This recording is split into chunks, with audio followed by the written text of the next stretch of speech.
गुरु प्यारी साध संगत जीओ, आओ सतगुरां ने साडे सारे जीवां दे उत्ते बड़ी कृपा रहमत कीती है।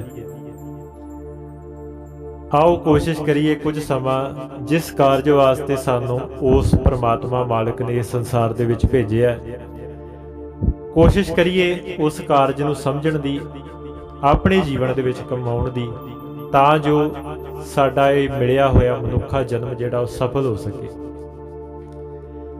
जिन्ना चिर तक असी गुरबाणी नूं खोज के नहीं पढ़ते, विचार के नहीं पढ़ते, उन्ना चिर तक असी अपने जीवन के मनोरथ नूं नहीं जान सकते। उत्थों ही सानू ज्ञान मिलता है कि जिस कारज वास्ते असी संसार दे विच आए हैं, पूर्ण साधु संत कोल ज्ञान लैके सोझी लैके असी उस जीवन नूं जानन दी कोशिश करिए, उस जीवन नूं सफल करन दी कोशिश करिए। एक सब तो वड्डा सवाल आम असी संसारी लोग ये गल कहने आ कि सानू जीवन दे विच बहुत दुख ने, पर इत्थे समझण वाली गल यह है कि असी सरीरक दुखां नूं ते जाणदे आ, पर जिहड़ा असल दुख साडे जीवन दे विच लगा है असी उहनूं नहीं जाणदे। हुण सरीरक दुख कई तरह दे हुंदे आ, पर गुरु ग्रंथ साहिब पातशाह की बाणी ने किते भी सरीरक दुखों की गल नहीं की। जे कीती होएगी तो उदाहरण दे के सानू समझाउण की कोशिश की होगी। पातशाह ने सानू उस दुख बारे कहा जिस दुख बारे असी जाणू नहीं है। वो दुख सानू उदों पता लगता है जदों असी गुरबाणी नूं विचार के खोज के पढ़ते हैं, जदों असी अपने जीवन नाल संबंधित अपने जीवन नूं सुधारन वास्ते, अपने मन दे परथाए ज्ञान लैण वास्ते गुरबाणी नूं पढ़दे हैं, फिर सानू वो सोझी प्राप्त हुंदी है कि सब तो वड्डा दुख किहड़ा है मेरे जीवन दे विच। असीं रोगां दी भी गल करदे हैं कि फलाणे नूं इह रोग है, दूजे नूं इह रोग है। कुछ लोग संसार विच इह भी कहिंदे आ कि मैं तंदुरुस्त हां, पर गुरबाणी गुरु इह गल कहिंदे आ कि कोई भी तंदुरुस्त नहीं है, जो जो दिसै सो सो रोगी, रोग रहत मेरा सतगुर जोगी। पातशाह कहते हैं उस सतगुर नूं छड्ड के, उस मालिक नूं छड्ड के सारा संसार ही रोगी है। वो सतगुर बेरोग है, उन्होंने कोई रोग नहीं, ते जिहड़ा उहदी शरण विच जांदा है वो भी उस रोग दा इलाज कर लैंदा। पर यह रोग है किहड़ा? इत्थे जिहड़ा पातशाह ने रोग की गल की, इत्थे किसी शरीर के रोग की गल नहीं की। यह रोग है साडे मन का रोग। इस रोग नूं जानन दे वास्ते पातशाह कहंदे आ कि सानू गुरु की शरण विच जाना पैंदा है, सानू साधु की शरण विच जाना पैंदा है। उत्थे बह के सानू ज्ञान करवाया जाता है कि सानू असल दे विच किहड़ा रोग लग गया। असीं इह सरीरक कपड़ा जिहड़ा सानू तन मिलिया, देह मिली है, असीं इहदे रोगां बारे तां जाणू आ। इहदे सानू डॉक्टर भी मिलते हैं, वो जाके सानू जाणू करवा भी दिंदे आ। जदों असीं उन्हां दे कोल जांदे आ फिर सानू दस भी दिंदे आ कि फलाना रोग सानू लगा, इहदी आह दवाई है, ते फिर साडा रोग ठीक भी हो जाता। पर एक रोग ऐसा भी है जिहड़ा सब तो वड्डा रोग साडे मन नूं लगा। मन दे तां अनेकां रोग ने, हौमे का रोग भी है, काम का रोग भी है, क्रोध का रोग भी है, लोभ का रोग भी है, मोह का रोग भी है। पर एक ऐसा रोग है जिहड़ा सानू जन्मां जन्मां तो लगदा है, ते जिहड़ा सानू हुण भी लगा होया है, ते कोई भी इस तो मुकर नहीं सकदा कि ये रोग मैनू नहीं लगा। उहनूं दुख भी कह लो, उहनूं रोग कह लो, वो है असल रोग जिहड़ा है जन्म मरण का रोग। सरीरक दुखां की गल तां असीं सारे करदे हां, ते गुरबाणी ने यह गल कही है कि जिहड़े सरीरक दुख है ये किते ना किते साडे वास्ते दारू भी है। जिन्हों असीं पढ़दे हां दुख दारू सुख रोग पिया, जा सुख ताप ना होई। पातशाह कहते जो शरीर का दुख आता है किते ना किते इंसान जिहड़ा अपना कदम परमात्मा वाले पासे वधा लैंदा है, ते जदों शरीर का किते सुख मिलता है तो पातशाह कहते हैं उस सुख कई बारी सानू रब तो तोड़ भी दिंदा है। ते शरीरक दुख तां असीं इतिहास विच भी देखते हैं, साडे गुरु साहिबानां ने तत्तियां तवियां ते बैठ के अपने बच्चियां नूं वार के अपना सीस धड़ तो अलग करके ये तसीहे ये सरीरक दुख अपने उत्ते भी उन्हां झल्ले है। ते जदों असीं गुरु ग्रंथ साहिब पातशाह की बाणी नूं ये जल जा के कहने आ ਕਿ ਸੱਚੇ ਪਾਤਸ਼ਾਹ ਮੈਨੂੰ ਆਹ ਸਰੀਰ ਦਾ ਰੋਗ ਲੱਗਾ ਹੈ, ਮੇਰਾ ਦੂਰ ਕਰ ਦਿਓ। ਤੇ ਪਾਤਸ਼ਾਹ ਕਹਿੰਦੇ ਆ ਭਾਈ ਜਿਸ ਰੋਗ ਦੀ ਤੂੰ ਗੱਲ ਕਰਦਾ ਹੈ ਤੇ ਜਿਹੜਾ ਰੋਗ ਅਸਲ ਦੇ ਵਿੱਚ ਤੈਨੂੰ ਲੱਗਾ, ਤੂੰ ਅਸਲ ਵਿੱਚ ਉਸ ਰੋਗ ਬਾਰੇ ਜਾਣੂ ਨਹੀਂ ਹੈ। ਤੇ ਅਸੀਂ ਗੁਰਬਾਣੀ ਨੂੰ ਬਿਨ ਸੁਣਿਆ ਹੀ ਉਸ ਗੁਰੂ ਦੇ ਅੱਗੇ ਚਰਨਾਂ ਦੇ ਵਿੱਚ ਅਰਦਾਸ ਕਰਦੇ ਰਹਿੰਦੇ ਹਾਂ, ਪਰ ਜਦੋਂ ਅਸੀਂ ਉਸ ਗੁਰੂ ਦੀ ਗੱਲ ਸੁਣਦੇ ਹਾਂ ਤੇ ਫਿਰ ਸਾਨੂੰ ਪਤਾ ਲੱਗਦਾ ਹੈ ਕਿ ਅਸਲ ਦੁੱਖ ਦੀ ਤੇ ਮੈਂ ਕਦੇ ਅਰਦਾਸ ਉਹਦੇ ਚਰਨਾਂ 'ਚ ਕੀਤੀ ਹੀ ਨਹੀਂ। ਗੁਰੂ ਨਾਨਕ ਪਾਤਸ਼ਾਹ ਵੀ ਇਸੇ ਰੋਗ ਦੀ ਗੱਲ ਕਰਦੇ ਆ। ਗੁਰੂ ਨਾਨਕ ਪਾਤਸ਼ਾਹ ਵੀ ਕਹਿੰਦੇ ਆ ਦੁੱਖ ਵਿਛੋੜਾ, ਇੱਕ ਦੁੱਖ ਭੂਖ, ਇੱਕ ਦੁੱਖ ਸਖਤ ਵਾਰ ਜਮਦੂਤ। ਪਾਤਸ਼ਾਹ ਕਹਿੰਦੇ ਆ ਇੱਕ ਵਿਛੋੜੇ ਦਾ ਦੁੱਖ ਹੈ, ਰੱਬ ਤੋਂ ਟੁੱਟੇ ਹੋਏ ਆ, ਵਿਛੋੜਾ। ਇੱਕ ਭੁੱਖ ਹੈ ਤੇ ਪਾਤਸ਼ਾਹ ਕਹਿੰਦੇ ਆ ਇੱਕ ਦੁੱਖ ਉਹ ਹੈ ਜਿਹੜਾ ਜਮਾਂ ਦਾ ਹੈ, ਇਹ ਵੀ ਜਨਮ ਮਰਨ ਦਾ ਹੈ। ਜਦੋਂ ਅਸੀਂ ਬਾਰ-ਬਾਰ ਜੰਮਦੇ ਆ, ਮਰਦੇ ਆ, ਬਾਰ-ਬਾਰ ਅਸੀਂ ਜਮਾਂ ਦੇ ਵਸ ਪੈਂਦੇ ਆ। ਤੇ ਪਾਤਸ਼ਾਹ ਨੇ ਉਸ ਵੈਦ ਨੂੰ ਕਿਹਾ, ਕਹਿੰਦੇ ਜੇ ਇਹਦੀ ਦਵਾਈ ਹੈਗੀ ਤੇ ਸਾਨੂੰ ਦੇ ਦੇ। ਉਹ ਕਹਿੰਦਾ ਕਿ ਇਸ ਰੋਗ ਦਾ ਇਲਾਜ ਮੇਰੇ ਕੋਲ ਨਹੀਂ, ਕਿਉਂਕਿ ਸੰਸਾਰਿਕ ਡਾਕਟਰ ਵੈਦਾਂ ਕੋਲ ਇਹਦਾ ਇਲਾਜ ਨਹੀਂ ਹੈ। ਜਦੋਂ ਅਸੀਂ ਇਸ ਰੋਗ ਬਾਰੇ ਜਾਣ ਲਿਆ ਤੇ ਫਿਰ ਸਾਨੂੰ ਪਤਾ ਲੱਗਣਾ ਕਿ ਇਸ ਰੋਗ ਦੀ ਦਵਾਈ ਅਸਲ ਦੇ ਵਿੱਚ ਸਾਨੂੰ ਕਿਹਦੇ ਕੋਲੋਂ ਮਿਲਦੀ ਹੈ। ਬਾਅਦ ਵਿੱਚ ਇਹਦੇ ਬਾਰੇ ਗੱਲ ਕਰਾਂਗੇ ਕਿ ਇਹਦਾ ਇਲਾਜ ਵੀ ਕਿਵੇਂ ਹੈ। ਹੁਣ ਇਹ ਰੋਗ ਸਾਡੇ ਸਰੀਰ ਨੂੰ ਨਹੀਂ, ਇਹ ਸਾਡੇ ਮਨ ਨੂੰ ਲੱਗਦਾ ਤੇ ਅੱਜ ਤੋਂ ਨਹੀਂ ਕਈ ਜਨਮਾਂ ਤੋਂ ਲੱਗਾ।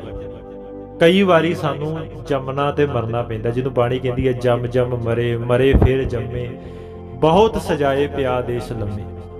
ਕਿ ਕਈ ਵਾਰੀ ਅਸੀਂ ਜੰਮੇ ਆ ਤੇ ਕਈ ਵਾਰੀ ਅਸੀਂ ਮਰੇ ਆ। ਕਿਉਂ? ਕਿਉਂਕਿ ਸਾਨੂੰ ਇਸ ਰੋਗ ਦਾ ਇਲਾਜ ਕਰਨਾ ਨਹੀਂ ਆਇਆ। ਤੇ ਪਾਤਸ਼ਾਹ ਨੇ ਸਾਨੂੰ ਮਾਨਸ ਜਨਮ ਦੇ ਕੇ ਸੰਸਾਰ ਦੇ ਵਿੱਚ ਇਸੇ ਕਰਕੇ ਭੇਜਿਆ ਤਾਂ ਜੋ ਅਸੀਂ ਇਸ ਜਨਮ ਦੇ ਵਿੱਚ ਇਸ ਰੋਗ ਦਾ ਇਲਾਜ ਕਰ ਸਕੀਏ। ਗੁਰਬਾਣੀ ਨੂੰ ਪੜ੍ਹ ਕੇ ਅਸੀਂ ਇਸ ਰੋਗ ਦਾ ਇਲਾਜ ਲੱਭ ਸਕੀਏ। ਤੇ ਪਾਤਸ਼ਾਹ ਨੇ ਸਾਨੂੰ ਦੱਸਿਆ ਕਿ ਅਸੀਂ ਇਸ ਜਨਮ ਦੇ ਵਿੱਚ ਹੀ ਇਹਦਾ ਇਲਾਜ ਕਰਨਾ ਹੈ। ਜੇ ਨਹੀਂ ਕਰਾਂਗੇ ਤੇ ਅਗਾਂਹ ਇਹ ਰੋਗ ਫਿਰ ਇਦਾਂ ਹੀ ਲੱਗਾ ਰਹੇਗਾ। ਅਗਾਂਹ ਵੀ ਅਸੀਂ ਜੂਨਾਂ ਦੇ ਵਿੱਚ ਜੰਮਦੇ ਮਰਦੇ ਰਵਾਂਗੇ, ਬਾਰ-ਬਾਰ ਸਾਨੂੰ ਗਰਭ ਦੇ ਵਿੱਚ ਆਉਣਾ ਪਏਗਾ। ਇਸ ਕਰਕੇ ਪਿਆਰਿਓ, ਇਹ ਸਰੀਰ ਦਾ ਰੋਗ ਨਹੀਂ, ਇਹ ਮਨ ਦਾ। ਇਹ ਮਨ ਦਾ ਰੋਗ ਹੈ। ਮਨ ਨੂੰ ਬਾਰ-ਬਾਰ ਸਰੀਰ ਮਿਲਦੇ ਆ, ਜਿਵੇਂ ਇੱਕ ਸਰੀਰ ਸਾਨੂੰ ਹੁਣ ਸਾਰਿਆਂ ਨੂੰ ਹੀ ਮਿਲਿਆ ਹੋਇਆ। ਇਹਦਾ ਮਤਲਬ ਕਿ ਇਹ ਰੋਗ ਸਾਨੂੰ ਲੱਗਾ ਹੈ ਤੇ ਅਸੀਂ ਇਸ ਰੋਗ ਦਾ ਹੁਣ ਇਲਾਜ ਕਰਨਾ।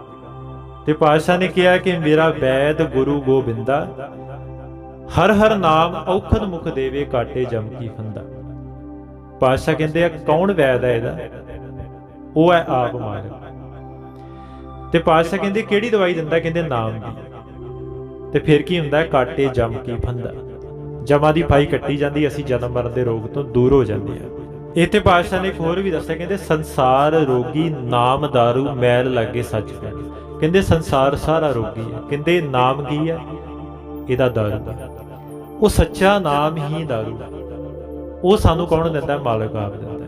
ਪਰ ਕਦੋਂ ਦਿੰਦਾ? ਜਦੋਂ ਅਸੀਂ ਉਹਦੀ ਸ਼ਰਨ ਵਿੱਚ ਜਾਂਦੇ ਹਾਂ, ਜਦੋਂ ਸਾਨੂੰ ਪਤਾ ਲੱਗ ਜਾਂਦਾ ਹੈ ਕਿ ਮੈਂ ਇਸ ਰੋਗ ਦੇ ਨਾਲ ਗ੍ਰਸਤ ਹੋਇਆ। ਕਿਉਂਕਿ ਆਮ ਸੰਸਾਰ ਨੂੰ ਇਸ ਗੱਲ ਦਾ ਪਤਾ ਹੀ ਨਹੀਂ ਹੈ ਕਿ ਮੇਰੇ ਮਨ ਨੂੰ ਇਹ ਰੋਗ ਲੱਗਾ। ਪਹਿਲਾਂ ਤੇ ਸਾਨੂੰ ਇਸ ਰੋਗ ਦੀ ਜਾਣਕਾਰੀ ਲੈਣੀ ਪੈਂਦੀ ਹੈ, ਫਿਰ ਅਸੀਂ ਮਾਲਕ ਦੀ ਸ਼ਰਨ ਵਿੱਚ ਜਾਂਦੇ ਹਾਂ ਤੇ ਕਿ ਸਾਨੂੰ ਸਾਡਾ ਇਹ ਰੋਗ ਦੂਰ ਕਰੋ, ਸਾਨੂੰ ਇਸ ਦੁੱਖ ਦਾ ਇਲਾਜ ਦਿਓ।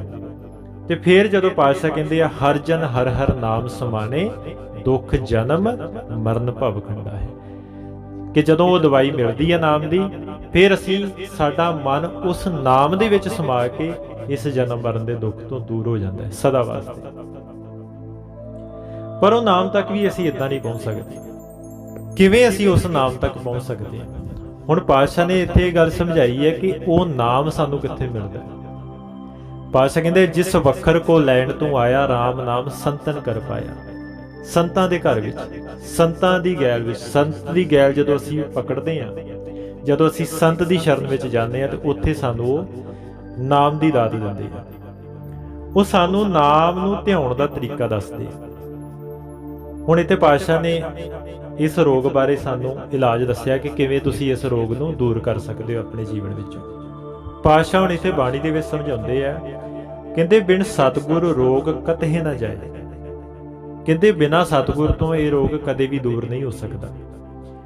ਪਾਰ ਬ੍ਰਹਮ ਜਿਨ ਕੀਨੀ ਦਇਆ, ਜਿਹਦੇ ਉੱਤੇ ਉਸ ਪਾਰ ਬ੍ਰਹਮ ਦੀ ਦਇਆ ਹੋ ਜਾਵੇ, ਜਿਹਦੇ ਉੱਤੇ ਉਹ ਆਪ ਕਿਰਪਾ ਆਪਣੀ ਰਹਿਮਤ ਕਰ ਦੇਵੇ, ਬਾਹਾਂ ਪਕੜ ਰੋਗੋਂ ਕੱਢ ਲਿਆ। ਉਸ ਮਨ ਨੂੰ ਇਸ ਰੋਗ ਦੇ ਵਿੱਚੋਂ ਫਿਰ ਉਹ ਬਾਹਰ ਕੱਢ ਦਿੰਦਾ, ਜਿਹਦੇ ਤੇ ਉਹ ਦਇਆ ਕਰੇ। ਪਰ ਕਿਵੇਂ? ਅਸੀਂ ਕਹਾਂਗੇ ਕਿਵੇਂ ਰੋਗ ਦੂਰ ਕਰ ਦਿੰਦਾ, ਕਿਵੇਂ ਸਾਡੀ ਬਾਹ ਪਕੜ ਕੇ ਬਾਹਰ ਕੱਢ ਦਿੰਦਾ? ਕਿਹੜਾ ਤਰੀਕਾ ਵਰਤਦਾ? ਕਹਿੰਦੇ ਟੂਟੇ ਬੰਧਨ ਸਾਧ ਸੰਗ ਪਾਇਆ। ਸਾਡੇ ਬੰਧਨ ਤੋੜਦਾ ਹੈ। ਕਦੋਂ? ਜਦੋਂ ਸਾਧੂ ਦਾ ਸੰਗ ਹੁੰਦਾ। ਸਾਧ ਦੇ ਸੰਗ ਦਾ ਜਦੋਂ ਅਸੀਂ ਗੱਲ ਕਰਦੇ ਹਾਂ, ਪਾਤਸ਼ਾਹ ਕਹਿੰਦੇ ਆ ਕਿ ਜਦੋਂ ਸਾਧੂ ਦਾ ਸੰਗ ਹੁੰਦਾ ਹੈ ਨਾ, ਕਹਿੰਦੇ ਫਿਰ ਉਹ ਕੀ ਕਰਦੇ ਆ? ਉਹ ਸਾਨੂੰ ਤਰੀਕਾ ਦੱਸ ਦਿੰਦੇ ਆ, ਜਿਹਨੂੰ ਗੁਰਬਾਣੀ ਦੇ ਵਿੱਚ ਗੁਰ ਵੀ ਕਿਹਾ।